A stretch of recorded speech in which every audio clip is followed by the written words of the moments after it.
Magluluto po ako ng ampalaya. Ito po ay manok.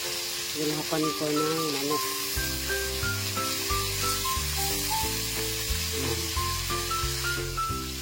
Yan guys, nilagay ko na po ang ampalaya.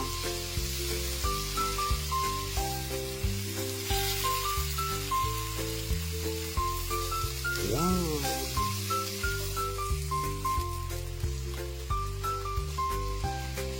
Mas gusto ko po ang sangkap dito ay manok.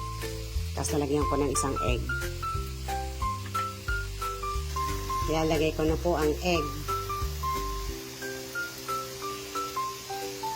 Isang egg lang. Kasi hindi naman siya maraming isang lang to, isang ampalaya. Wow! Luto na siya guys. Kunti lang yung egg kong isa lang nilagay ko. Sarap na nito. Finish! Finish na. Luto na siya guys. Ang sarap oh. Yummy, yummy.